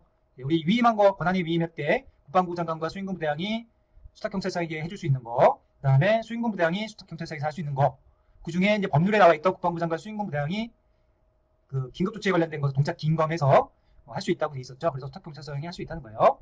그래서 언제 할 수 있느냐, 다 할 수 있는 게 아니라 이 두 가지 사항이에요. 그래서 소멸하거나 체포하기 위해서 작전상 부득이한 경우, 긴급하고 부득이한 경우고요. 그래서 대상이 누구냐? 적, 무장공비, 무장폭도. 그러면 여러분들 적은 무기 사용 같은 경우는 마음대로 할 수 있고 무장공비도 마찬가지인가요? 예, 그렇죠. 무장폭도는 대한민국 국민이잖아요. 그래서 경찰력으로 제압이 안 될 경우에만 최소한으로 하게 돼 있죠. 그래서 이 마을에 침투하거나 민가에 침입했을 때 소멸하거나 체포하기 위해서 작전상 긴급하게 하고 부득이한 경우로 인정되는 경우다. 그다음 두 번째는 똑같은 대상인데 침투하거나 은신하고 있는 지역을 도주로 예상되는 지역에서 고립시키기 위해서, 아까 소멸하고 체포하기 한 거고 이건 고립시키기 위해서 전술상 다른 방법이 없을 때, 아까 문제가 어떻게 나왔어요? 용이한 경우로 나왔죠, 전술상. 그래서 다른 방법이 없다고 인정한 거. 그래서 저는 고전 내었는데 앞에 앞문자만 오면 이제 이런 게 맹점이 있어요. 그래서 책도 교재도 잘 읽어야 된다는 거죠. 그래서 세 가지의 조치호가 있는데 첫 번째가 주민의 소개와 피난 명령, 그다음에 교통, 조명, 출입의 제한 등의 명령, 이 두 가지가 있고요. 이거는 주민에게 통지하거나 게시하는 방법으로 하고 있고, 임주제는 본인에게 통보하는 방법이에요. 그래서 주소피, 교조출, 뭐 임주제 뭐 이렇게 여기도 했었는데요. 그렇게 한다. 그 다음에 그 긴급조치 조치는 여러분들이 잘 이제 형상을 아셔야 되는데요. 손실을 이 세 가지는 그 보상을 할 수 있는 조건이 되는데 긴급조치인데 무조건 해주는 것이 아니라 손실을 입어야 돼요. 그럼 손실을 입으면 수행공단이나 수탁경찰서장이 그 사람에게 본인에게 이렇게 손실증명서를 주게 돼 있어요. 그러면 이 손실증명서를 받은 사람이 본인이 국방부 장관에게 보상금 지급신청서를 제출을 하게 되겠죠. 그래서 물론 손실보상증명서를 같이 제출한다 이런 내용은 없지만 실질적으로 시행규칙 보면 그런 내용들이 들어갈 수 있겠죠. 시험 범위는 아니니까. 보상금 지급통지서를 이제 국방부 장관이 받았으면 이제 심의를 하겠죠. 심의를 해서 신청을 받은 날부터 30일 이내 금액을 결정해서 심의하는 거, 보상 금액을 결정한 건 30일 이내고요. 통보하는 거, 본인 신청이 통보하는 건 지체 없이라는 거, 이 결정된 다음에. 그럼 다시 이제 이의가 있는 사람은 국방부 장관에게 다시 보상금 지급 통지서를 받은 날부터 30일 이내 재심 청구가 가능한데, 그러면 똑같은 국방부 장관에게 가는 거잖아요. 일반 그 손실을 입은 사람이. 그렇기 때문에 여기서는 심사숙고하라고 60일 이내에 재심 결정을 해야 한다고 이렇게 나왔죠. 날짜가 60일이라는 거예요. 그래서 여러분들 이제 공부하실 때 이제 이게 헷갈리시겠죠. 도표를 하면 긴급조치의 보상 방법은 본인이 국방부 장관에게 신청을 하는 건데 손실을 입은 것을 증명을 누가 해줘야 되냐? 수행공단의 수탁경찰서장이 증명서를 먼저 발급을 해줘야 돼요. 그걸 기초로 해서 보상금 지급 신청서를 국방부 장관에 제출하면 그러면 그때부터 30일 이내에 금액을 결정하고 지체 없이 통보하죠. 그러면 마음에 안 든다. 그러면 이 지급 통지서를 받은 날로부터 다시 재심 청구를 30일 이내에 하고 이 받은 날로부터 이번에는 재심이기 때문에 똑같은 국방부 장관이 보상심의를 하기 때문에 이번에 60일 심사숙고한다. 이게 내용이고요. 그러면 이거는 예비군법에 대한 일반 민간인에 대한 어떤 긴급조치했을 때 보상이고 그 다음에 이거는 민방위죠. 민방위일 때 응급조치 시의 보상은 손실 입은 소정관이 응급조치를 처한 행정기관에게 협의를 하는 거예요. 협의를 하고 30일 이내 보상 청구를 하면 30일 이내 협의를 하게 되고 협의가 안 되면 협의가 미성립되면 그때부터 30일 이내 이때는 응급조치권자에게 가지 않고 관할 토지수용위원회로 간다. 이거 다른 내용이죠. 그리고 재난법은 조치가 있는 날부터 60일에 협의를 하고 재결 신청은 조치가 있는 날부터 180일 이내로 하게 돼 있다는 거예요. 그리고 차이가 있다는 거 주의하시고요. 그러면 이거와 비슷하게 비대법에도 있잖아요. 비대법은 근데 일반 민간인이 대상이 아니라 중점관리 대상 자원 중에 재산상의 손실을 입을 경우죠. 그래서 보상이 받으려고 한 자는 중점관리 대상 자원 중에 손실을 입은 자예요. 그래서 자원관리 주관기간, 군부대에서 훈련했을 때는 국방부 장관에게 훈련이 끝난 날로부터 처음 시도시사 등 아니면 군부대장을 거쳐서 30일 이내에 제출하게 돼 있고요. 여기는 끝나서 30일 이내에 제출하는 게 이제 시점이 있는 거죠. 그리고 다시 보상금 지급 통지서를 30일, 재심 청구 30일, 재심 결과 30일. 그래서 여러분들 여기 30일로 돼 있다 보니까 재심 청구가 그리고 결과 통지가 30일이다 보니까 헷갈릴 수가 있는 거예요. 요거는 대상 자체가 일반 민간인 대상이 아니라 중점관리 대상 자원 중에 재산상의 손실을 입은 자이다. 네, 수고하셨습니다. 네, 여러분 안녕하세요. 오늘은 예비군법 8번째 문제를 풀어보도록 하겠습니다. 휴업 보상금의 지급에 관한 문제고요. 옳지 않은 거 고른 거니까 쉽게 구할 수 있겠죠. 보시면 1번 보상금의 휴업 보상금의 지급 기간은 2년 이내로 한다. 맞는 편이죠. 그다음에 휴업 보상금의 지급 청구서를 받은 군부대장, 훈련부대장, 수탁경찰서장은 휴업 사실과 진료 기록부 등을 확인한 후에 수행군부대장에게 보상금, 휴업 보상금의 지급 청구서를 보내야 한다. 이거 맞는 편이죠. 그래서 휴업 보상 지급 청구서를 받으면 이거를 최초에 동원되거나 훈련됐던 그 사람 부대장에게 아니면 경찰서장에게 주면 이 사람들은 모르잖아요. 이 사람이 휴업을 해서 다쳐가지고 휴업 보상금을 받아야 되는지 아닌지 정확하게 모르기 때문에 이런 청구서를 받으면 휴업 사실한 거랑 진료 기록부 등을 확인해서 얘 맞는 것 같아, 맞습니다. 그래서 실질적인 수행군 부대장에게 보내줘야지만 처리가 가능하다. 여기는 잠시 확인하는 절차 정도 된다. 당연히 자기가 훈련하고 동원했던 곳이기 때문에 일단 확인은 가능하잖아요. 언제 다쳤다 이게. 다음으로 휴업 보상 그래서 맞는 편이고요. 휴업 보상금의 지급 요청을 받은 관할 군사령관은 수행군부대장에게 휴업 보상금을 지급을 명해야 한다. 이것도 맞는 편이에요. 여기서 관할 군사령관은 지급 명령을 하게 돼 있죠. 수행군부대장이 지급 휴업 보상금 금액을 정해가지고 군사령관에게 저 지급 요청을 하면 관할 군사령관은 수행군부대장에게 야 지급해라 이렇게까지 표현이 돼 있죠. 그 다음에 4번 다른 법령에 따라 국가나 지자체에 부담이 되는 같은 종류의 휴업 보상금을 받은 사람이라도 그 보상금을 상당한 금액을 지급할 수 있다. 아니죠. 요 같은 종류면 뭐예요? 요거 빼고 하는 거죠. 네. 같은 종류면 빼야 되는 겁니다. 네, 그래서 답은 4번이 되고요. 4번이 되고요. 그래서 여러분들이 이제 그 재해보상금만 생각하지 마시고요. 재해보상금 플러스 휴업보상금까지 다 포함되는 내용이다. 이렇게 생각하시면 되고, 요 적용되는 게 재해보상금은 장애보상금과 사망보상금이 있죠. 네, 그러면 좀 더 정리하고 넘어가도록 하겠습니다. 우리가 재해보상금을 보면 민방위랑 예비군법이 비슷하다 보니까 여러분들 헷갈리실 텐데요. 한번 정리를 한번 해볼게요. 재해보상금은 사망했으면 사망보상금, 장애를 입었으면 장애보상금, 장애를 입었다가 사망하면 사망보상금에서 장애보상금을 빼주는 개념이죠. 근데 기준이 좀 다르기 때문에 좀 살펴봐야 되겠죠. 그 다음에 휴업보상금이 있죠. 이 휴업보상금도 다쳐가지고 내가 치료를 때문에 재산상의 손실을 입은 거에 대한 보상을 해주는 개념이고요. 이건 다쳤기 때문에 그에 상응하는 보상을 해주는 개념입니다. 그래서 다 이거를 재보상금 등으로 봐서 다 같은 종류의 아까 봤던 그런 것들은 돈을 받았으면 그만큼은 제하고 줘야 된다. 민방위법은 사망보상금이 전체 산업체 고용노동부에서 공부하는 월평균 임금 총액이요. 당연히 그 애는 나올 수가 없었기 때문에 사망 정년도가 되고 이게 400만 원 정도 되면 36배가 되면 한 1억 4천? 이 정도 개념밖에 안 돼요. 민방위법이. 그리고 장애 등급은 1에서 6등급까지 해서 이 사망보상금을 기준으로 해서 퍼센테이지로 돼 있어요. 그래서 100%부터 50%까지 그래서 숫자가 12분의 12부터 여기 중간에 8이 없죠. 8. 12, 11, 19, 8이 없어요. 장애이기 때문에 8이 없다고 이렇게 보는 겁니다. 그래서 7, 6이라는 거죠. 그래서 시험제 이 등급에 대해서 몇 등급으로 해서 계산하는 문제가 나오기도 하고요. 아니면 이 장애 등급 별표의 내용을 구체적으로 물어보는 경우도 최근에 나왔었죠. 잘 안 나오다가. 그다음 휴업보상금은 도시가계비와 농가계비의 평균이고 1할로 계산해서 60%를 적용한다. 그래서 실제로 치료로 상업을 종사하지 못한 날, 최대 아까 나왔듯이 2년까지. 2년이면 365일이기 때문에 730일 플러스 알파가 될 수도 있죠. 인터이 있기 때문에. 그런 개념으로 보시되 여기서 주의하실 것은 사망보상금은 월 평균이다. 월 기준이다. 월. 그리고 도시가계비와 농가가계비의 평균은 연이다. 연 계산이다. 연 내용이다. 그래서 1할 계산하려면 되게 어렵죠. 365를 해야 되는지 뭐 그렇게 해서 하루를 계산을 해야 되는지 그게 어렵기 때문에 요즘에는 요걸 다 해서 60%가 얼마이다? 3년 동안 배달지 않았다 10만 원이다. 뭐 이렇게 해서 문제를 주어지죠. 이에 반해서 예비군법은 사망보상금이 약간 전사와 특수 직무순직, 그다음에 기박계 공무상 사망으로 좀 나뉘고요. 이건 당연히 예비군대원을 대상으로 하기 때문에 전사는 교전하는 경우에 이제 전사로 보겠죠. 특수 직무 순직은 우리랑 좀 헷갈리게 안 될 것 같고요. 예비군법하고는 그 밖에 공무상 사망이 되겠 거예요. 그래서 여기 보시면 기본이 되는 게 이제 군인재해보상법을 적용을 하는데 군인재해보상법을 적용을 하는데 내용은 공무원 전체 기준소득 월액의 평균액으로 되어 있어요. 이게 500만 원이면 3억이 되는 거고요. 그리고 여기 기밖의 공무상의 사망은 24배, 500이면 한 1억 2천 정도가 되는 거죠. 특수직은 45배이다. 근데 여러분들이 이게 나올만 하잖아요. 나올만 한데 이게 2020년 6월 11일 때 여기 바뀐 내용이에요. 옛날에 군인연금법을 적용하다가 지금은 군인재해보상법으로 바뀌었는데 이 내용이 한 번도 출제가 안 됐다는 거예요. 그래서 출제 가능성이 상당히 높죠, 이제는.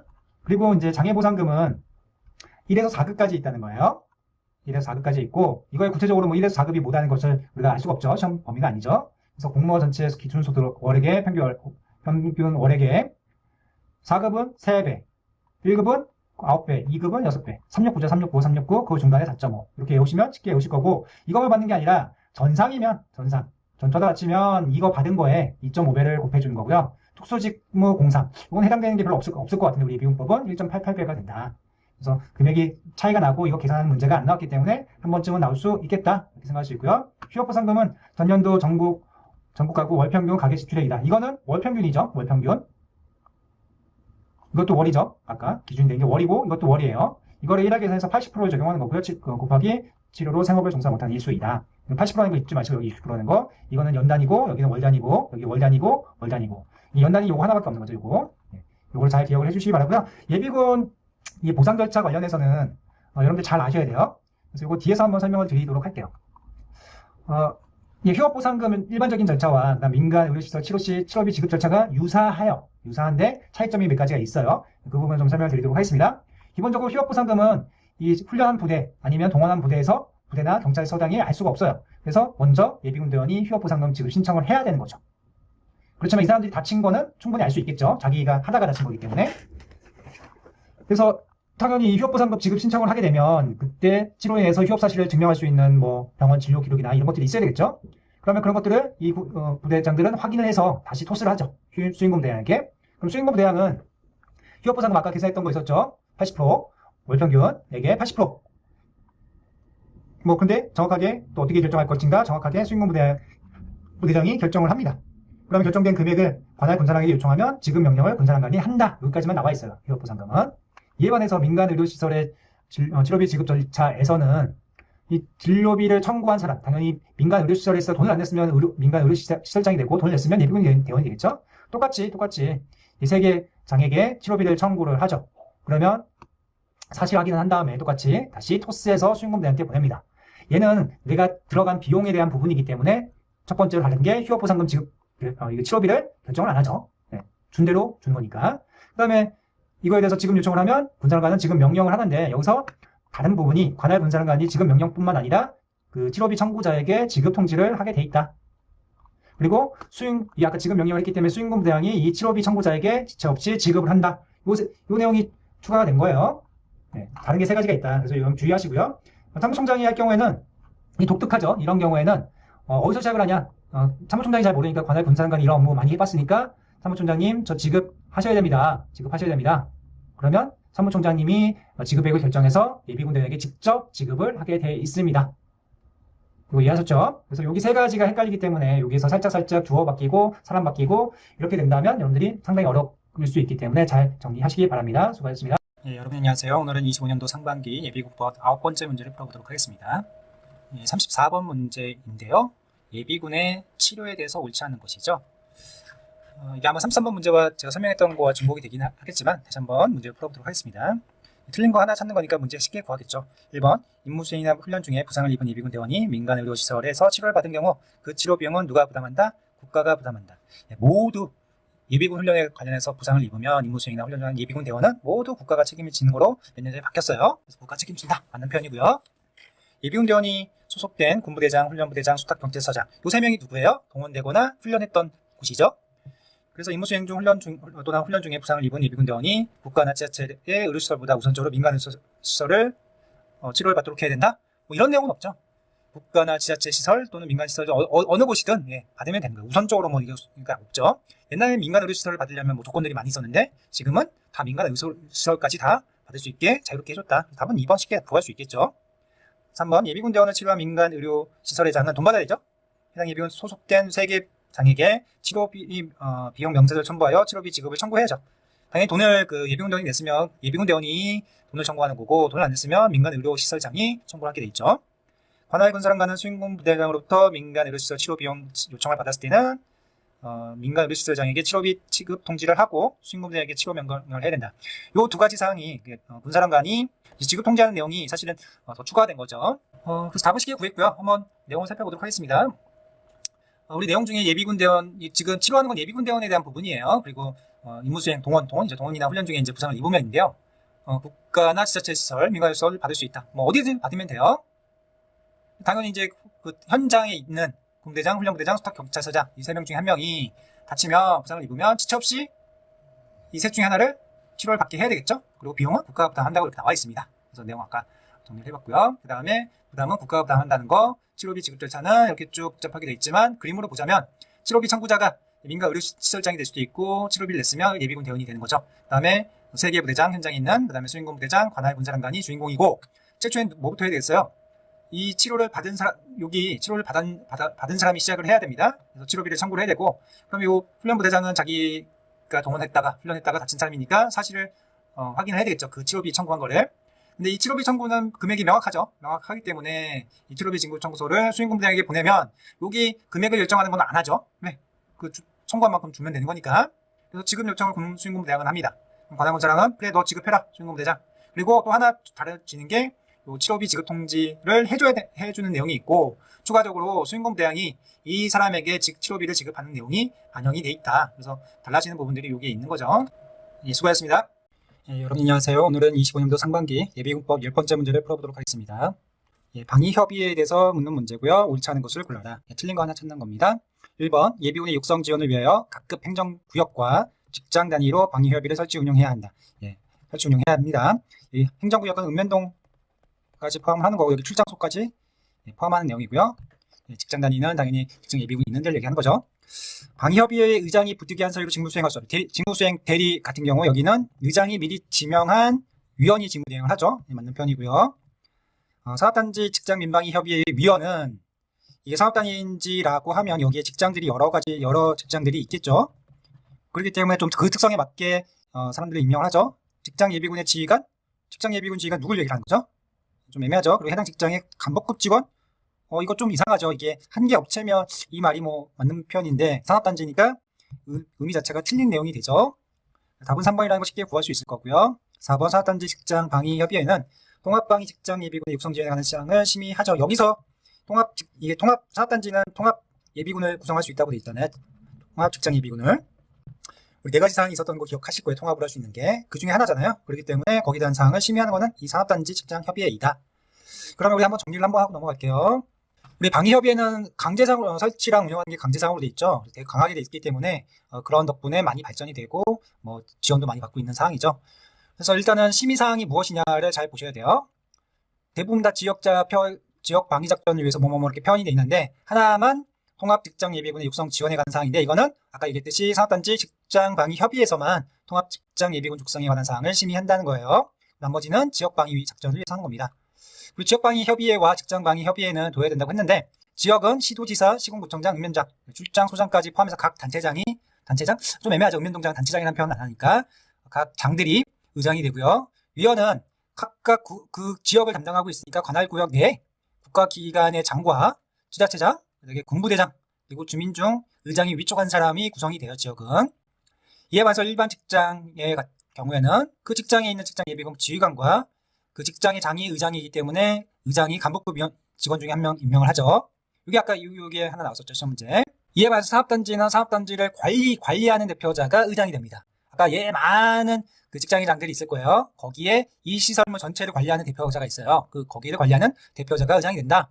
그리고 당연히 그 위원들은 거기 통합직장예비군 지휘관이 있다고 했기 때문에 통합직장예비군 지휘관이 당연직이 되는 거고요. 그 다음에 여기 이 산업단지 관련 방위 관련 기관의 관계관, 그리고 산업단지에 여기 대표들이 다 있잖아요. 그 대표 중에 의장이 위촉한 사람이 된다. 그래서 여기는 직원, 간부급 직원, 여기는 기업체 대표가 위촉한 사람, 임명한 사람이 된다는 내용이고요.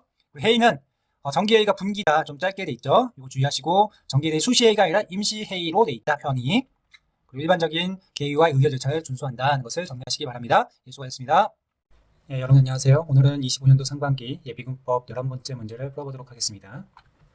내용을 보시면 권한의 위임과 위탁에 관한 문제고요. 옳은 것을 고르라고 했으니까 쭉 내용을 보면서 옳은 거 하나 찾는 건데 옳지 않은 거 고른 것보다는 조금 시간이 더 걸리겠죠. 1번 소통서를 전달할 의무가 있는 사람. 이 전달할 의무가 있는 사람은 뭐예요? 내가 소통서를 받아야지만 의무가 생기는 거죠. 여기 헌법 불합치 받으면서 그 법이 개정이 됐었죠. 옛날에는 그 수령 책임자 수령 전달할 의무는 수령을 전제 조건으로 한다고 했기 때문에 문제가 안 됐었는데 이제는 안 받겠다고 하면 전달 의무가 안 생기는 겁니다. 정당한 사유 없이 전달하지 아니하거나 지원 파기하는 경우에는 과태료 부과와 징수를 하게 됐죠. 그래서 100만 원 이하의 과태료를 부과하죠, 지금. 그래서 1에는 30, 2에는 50, 3회 이상은 100만 원으로 과태료를 부과하고 있는데 이게 국방부 장관이 하는 거로 돼 있지만 권한의 위임을 통해서 수행군부대에게 위임을 했죠. 그래서 해당 지역을 관할하는 여단급 이상의 군부대장 중에서 국방부 장관이 지정하는 군부대장. 그래서 수행군부대장의 전제 조건은 몇 가지가 있죠. 일단 지역을 관할해야죠. 지역 관할. 두 번째, 여단급 이상이어야 된다. 세 번째, 국방부 장관이 지정해야 된다. 이 세 가지를 만족을 해야지만 수행군 부대장이 되는 겁니다. 대표적으로 여단급 이상 중에 우리 특전 여단장도 원스타잖아요. 그럼에도 불구하고 1번과 3번을 충족하지 않죠. 지역을 관할하지도 않고 국방부 장관이 지정도 안 했죠. 그래서 무조건 여단급 이상이 아니라 지역을 관할하면서 국방부 장관이 지정해야 된다는 거, 이 세 조건을 다 만족해야 된다. 이게 답인데 통상 1번이 답이면 옳은 거 고른다 하면 2, 3, 4번을 다 읽어보게 돼 있어요. 그래서 이런 문제는 은근히 시간이 걸리게 다 읽게 만드는 문제죠. 다른 것들이 뭐가 틀린지 한번 볼게요. 예비군의 관리 운영에 관하여 국방부 장관의 권한이 위임받은 수행군 부대장은 이거 전부 또는 일부 받을 수 있다고 했죠. 예비군 임무 수행을 위해서 대대 이하가 아니라 중대죠, 중대 이하의 예비군 부대의 동원과 그 동원된 예비군의 작전지 그리고 작전상에 필요한 긴급 조치에 대한 권한을 다시 경찰서에게 위탁할 수 있죠. 원래는 국방부 장관과 수행군 부대장이 그 수탁 경찰서에게 내리는 내용이 법률에 나와 있어요. 근데 시행령에는 또다시 이 수행군 부대장이 이 수탁 경찰서에게 여기서 위임받은 내용이잖아요. 위임받은 내용을 또 별도로 수탁 경찰서에게 재위탁하는 내용이 나오죠. 그래서 차이가 뭐냐? 여기는 중대급이다. 중대급이라는 거. 그다음에 중대급의 동작 긴검. 그다음에 동작 긴 복무. 여기는 동작 긴검. 여기는 중대급의 동작 긴 복무. 이렇게 나누죠. 그래서 중대급이라는 거 여러분들 주의하셔야 되고요. 3번 예비군이 출동한 지역에 군이 출동하여 작전하는 경우에는 군부대의 장으로부터 위임받은 해당 지역을 관할하는 작사장은 그 작장의 지휘를 받지 않고 독자적으로 지휘할 수 있다? 지휘를 받아야 되죠. 군이 우선이에요. 여러분들 진돗개만 되더라도 둘만 되더라도 경찰을 그 수행군부대장이 통제를 하게 돼 있습니다. 그래서 독자적으로 하면 군부대가 작전하는 데 지장이 있겠죠. 군부대장으로부터 권한을 위탁받지 아니하는 경찰사장도 사태가 급박하여 국방부 장관이나 그 위임받은 수행부대장의 동원을 기다릴 여유가 없을 때는 스스로 동원을 할 수 있죠. 지체 없이 수행부대장이 그 사실을 보고하고 승인을 받아야 받지 못할 때는 그 즉시 동원 해제된다. 여기서 뭐가 틀렸나요? 되게 헷갈리게 이 4번 같은 경우 해놨죠. 내용을 보시면 내용은 쭉 맞아요. 여기 앞에 내용은 쭉 맞는데 이런 경우에 동원을 기다릴 수 없을 때는 예비군 동원을 할 수 있죠. 그리고 지체 없이 수행부대장에게 보고하고 승인을 받아야죠. 승인을 받지 못할 때는 그 즉시 동원이 해제된다는 게 아니라 해제해야 한다는 거죠. 승인받지 못한 절차가 동원 해제 절차랑 같은 게 아니라 승인받지 못하면 동원을 즉시 해제해야 하는 거지 해제되는 게 아니에요. 그래서 이게 말장난을 좀 해놓은 것 같긴 한데 그래서 아마 이거 문제 풀면서 4번도 맞는 것 같은데 이렇게 하실 수도 있는데 그 시기나 그런 것들이 틀리기 때문에 답은 1번이 되는 겁니다. 그럼 내용 우리 한번 살펴보도록 할게요. 원래는 예비군의 업무는 다 국방부 장관이 하는 게 원칙이죠. 그렇지만 그 권한의 전부 일부를 군부대장에게 위임할 수 있어요. 그 위임한 사람을 수행군 부대장이라고 우리는 하고요. 당연히 수행군 부대장은 군편제에 따라 지휘계통에 따라 그 권한을 행사하겠죠. 그래서 전에는 예비군 관리의 운영 관련된 부분만 수행군 부대장에게 위탁하는 게 있었는데 그 아까 봤듯이 전달의 의무가 있는 사람이 전달하지 않은 거에 대해서 과태료가 생겼죠. 100만 원 이하의 과태료가 생기고 이제는 추가적으로 9월 19일 이후 그러니까 25년도 하반기 시험은 해당되지 않지만 26년부터는 그 교직원이 그 동원된 사람이나 훈련 간 사람에게 불리한 처우를 할 경우에는 500만 원의 과태료가 부과가 되죠. 그래서 그거에 관련된 과태료의 부가 징수에 대한 권한도 수임금 부대장에게 위임하고 있다. 그럼 예비군 관리와 운영 관련돼서 그 위임했다고 하는데 그 위임한 내용이 무엇이냐? 뭐 구체적으로 안 나와 있어요. 예비군 관리와 운영이에요. 그냥 예비군 관리와 운영에 관한 사항을 국방부 장관한테 위임을 받았지만 추가적으로 이제 여기에 이제 위탁하고 위임하는 내용들이 좀 나오거든요. 첫 번째가 이제 그 국방부 장관 수임군 부대장이 위임 수탁 경찰서장에게 위탁을 할 수가 있죠. 그래서 요 받은 사람, 위탁을 받은 경찰서장을 수탁 경찰서장이라고 우리 통상 명칭을 하고 이 사람은 이 두 사람으로부터 받을 수 있다고 시행령이 아니라 법률에 나와 있는 거예요. 그래서 동작, 긴, 검이고요. 두 번째, 시행령에는 수임군 부대장이 다시 경찰서장에게 따로 다시 위탁하는 내용을 나와 있습니다. 그래서 여기 보면 중대 이하고 동작 긴 복무 중대급 이하의 내용을 재위탁할 수 있다는 내용이 나와 있죠. 그래서 이 두 가지를 법률과 시행령에 따라서 구분을 하셔야 될 것 같고요. 그래서 여기 시행령 말고 법률에 수임군 부대장이 위탁하는 내용이 있잖아요. 그렇기 때문에 여기 보면 출입자 검문에 관련된 사항들 이런 거 없잖아요. 여기 위에 시행령이 없기 때문에 이거 못하는 거냐 하는 거냐 뭐 이런 논란이 있을 수 있는데 이건 시험 보는 입장에서 우리는 법률에 수임군 부대장이 경찰서장에게 위탁할 수 있는 내용 중에 출입자 검문이 있기 때문에 가능하다 이렇게 보셔야 될 거예요. 시험 보는 입장에서.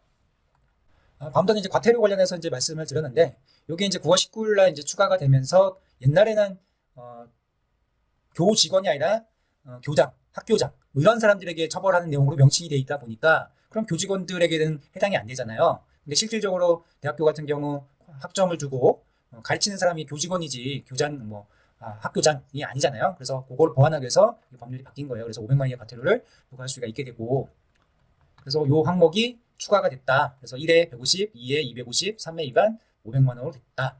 그러면 학교장이 그런 조치를 불리한 조건을 학업보장을 안 했다. 그러면 이제 그거는 이 과태료가 아니라 벌칙에 적용을 하죠. 그리고 이제 내용 중에 이제 경찰서장, 수탁 경찰서장, 그냥 수탁 경찰서장이 아닌 경찰서장, 뭐 그 사람들은 동원을 어떻게 내릴 수가 있고 그에 따라 어떻게 통제를 받는가, 뭐 이런 것들 내용을 이제 좀 보셔야 되겠죠. 먼저 그 방금 전에 그 수탁 경찰서장이 아닌 그냥 일반 경찰서장 같은 경우에는 사태가 긴박하여 국방부 장관의 수임군 부장으로부터 의한 예비군 동원을 기다릴 수 없을 때 이때는 뭐 한다? 이 경찰서장이 예비군을 동원을 할 수가 있어요, 스스로. 근데 지체 없이 수임군 부대장이 그 사실을 보고하고 승인을 받아야 되는 거예요, 바로. 지체 없이. 여긴 지체 없이입니다. 그리고 그 경찰서장은 승인을 받지 못할 경우가 있겠죠. 수임군 부대장이 야, 그건 아니야. 그러면 즉시 동원을 해제하는데 수임군 부대장이 해제하는 게 아니라 동원을 내렸던 경찰서장이 즉시 동원을 해제하는 거죠. 아까 문제는 수임군 부대장이 승인을 받지 안 하면 동원이 해제되는 것처럼 얘기돼 있었잖아요. 그래서 주체가 틀리다. 그리고 이제 수임군 부대장의 수탁 경찰서장 같은 경우에는 국방부 장관이나 수임군 부대장에게 위임받은 사항이나 위탁받은 사항 이런 것들에 대해서 지휘 감독을 할 수 있는 책임이 권한이 있는 거예요. 당연히 권한 위임이나 위탁을 해줬으면 그 사항에 대해서만 지휘 감독을 받는 겁니다. 뭐 다른 사항 하면 안 되고요.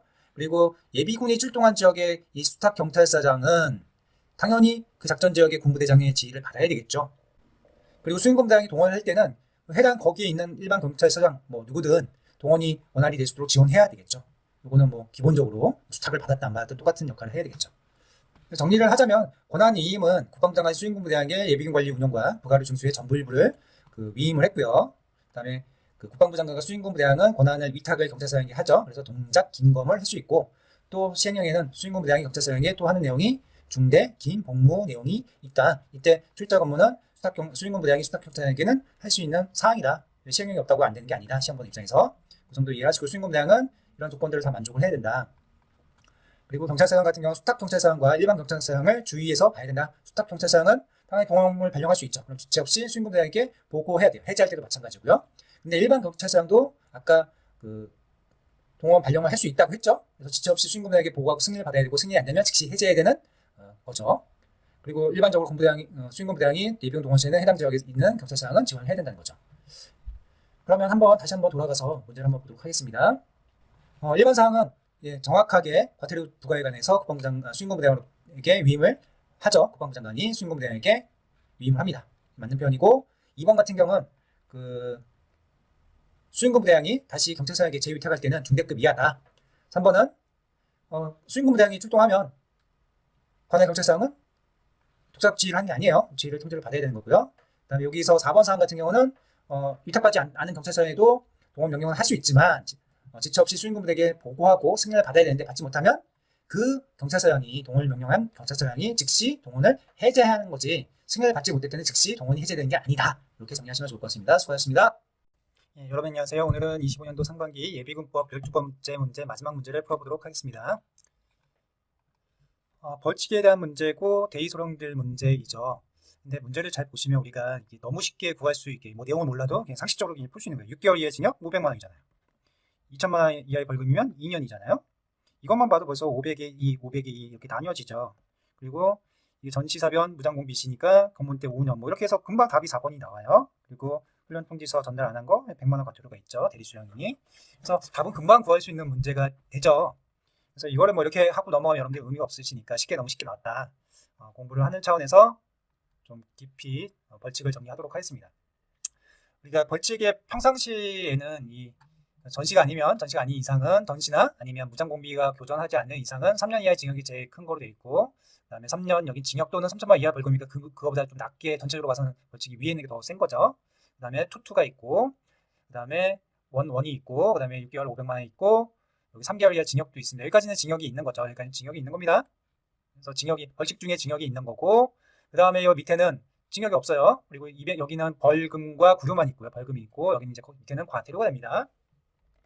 그럼 내용을 이제 보시면 25년도 하반기 시험에는 요 8번째 500만 원 이하의 과태료는 시험 범위는 아닙니다. 이제 26년도 상반기 시험에 들어가죠. 뭐 내용을 보시면 여러분들 출제 포인트가 뭐냐 살펴보시면 일단 여기 보시면 기본적으로 위쪽은 벌금이 이렇게 들어가죠. 벌금. 근데 딱 보시면 1년 이하 징역 1천만 원 이하는 벌구과가 다 들어가죠. 벌금, 구류, 과료가 다 들어갑니다. 그리고 딱 한 가지 요거가 벌금 플러스 구류, 과료가 들어가요. 동원시 지간의 정당한 명령 반항하고 불복종하는 거가 구류와 과료가 다 들어간다. 그래서 과료가 들어가는 거, 구류는 밑에도 있으니까 과료가 들어가는 거는 총 4가지 경우가 있는 거죠. 과료가 들어가는 것은 구류가 들어간 건 이 4개에다가 추가적으로 요거랑 그다음에 여기 2가지가 더 들어가는 거죠. 그래서 과료가 들어가냐 구류가 들어가냐 그 다음에 이게 징역형이냐 벌금형이냐 과태료형이냐 이런 걸 명확하게 구분하셔야 되고 또 하나 또 가중처벌이라는 게 또 있습니다. 가중처벌되는 경우가 어떤 게 되는지를 잘 아셔야 되겠죠. 그리고 기본적으로 이게 어디에 33이면 33이 어디에 속하는 것인지에 대한 구분을 명확하게 하실 줄 모르면 어렵다. 그리고 벌칙은 예비군법 같은 경우 매번 한 번 나오죠. 거의 나오기 때문에 대의소령들은 반드시 여기를 공부를 하셔야 되는 거죠. 그럼 살펴보도록 하겠습니다. 33은 3년 이하의 징역은 되게 센 거죠. 근데 이거는 긴급조치 시에 있는 내용이죠. 검문이죠. 검문에 정당한 사유 없이 응하지 않는 사람, 폭행하는 사람, 협박하는 사람. 이게 전시사변 또는 무장공비와 교전하는 경우에는 5년 이하의 징역으로 강하게 된다. 그래서 가중처벌된 건 다 5년 이하 징역으로 돼 있어요. 보시면 물론 시기는 전시사변이냐 무장공비 사항이냐 그런 게 좀 달라지긴 하지만 하여튼간 이렇게 된다. 그래서 여기 검문 관련된 거고요. 두 번째가 33인데요. 33은 암기 코드 자체가 소정동무 이렇게 외우셔야 돼요. 소정동무로 외우시는데 여기서 주의하실 것은 밑에 이제 투투에 있는 부분이 정동장에서 정하고 동이 중복이 되잖아요. 그래서 이걸 잘 구분을 해서 암기를 하셔야 된다.